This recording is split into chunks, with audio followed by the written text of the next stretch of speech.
السلام عليكم حباباتي، ان شاء الله كي يدخلكم هذا الفيديو تكونوا بصحه وعافيه. اليوم عندي وصفه سهله واقتصاديه بالخبز الصابح، بالك تعقلوا عليها. دوك نديرها تاع بكري تاع زمان.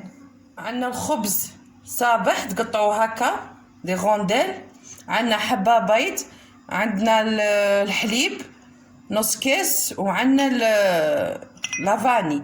الحليب والبيض على حسب المقدار اللي عندك. انا غادي نوريكم طريقه تاع الوصفه وانتوما الكميه اللي تبغوها ديروها. غادي نبداو نديروا الحليب مع البيض نخلطوه هكا،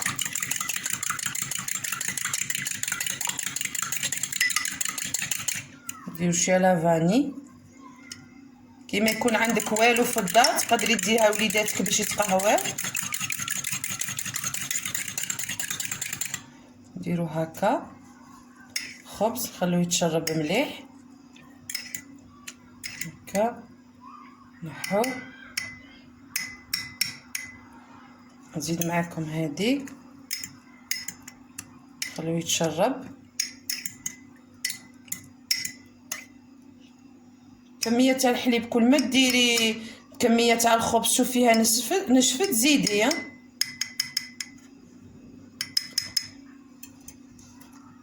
معكم هادي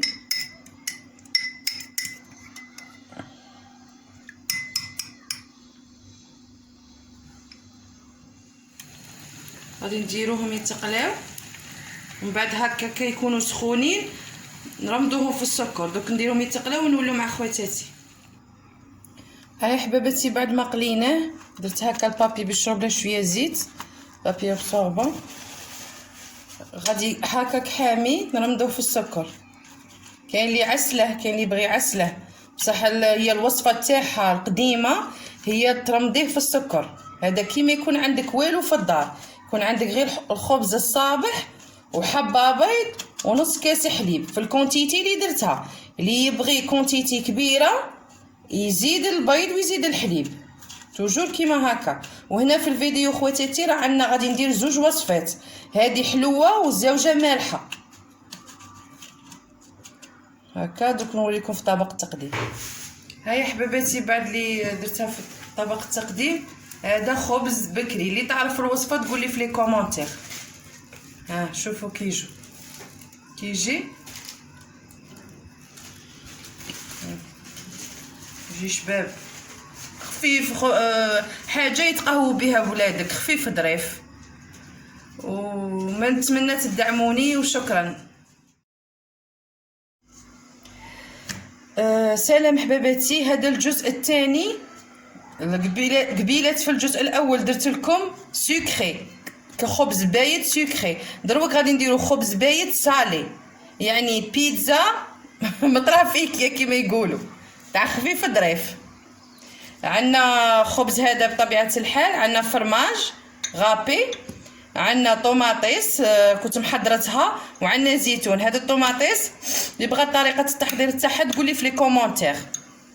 غادي نبداو. هذا بالخف ساهل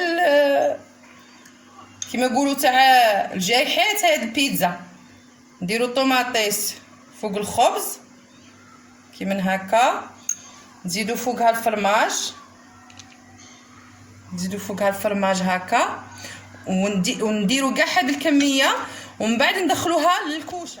كي تشوفوها ندخلوها للكوشه، كي تشوفوها تقساحت شويه الخبز باسكو غادي كي ديروا طوماطيس غادي يطرى، ندخلوها الكوشه تكون حاميه، تشوفوها داب الفرماج تقساحت شويه تخرجوها.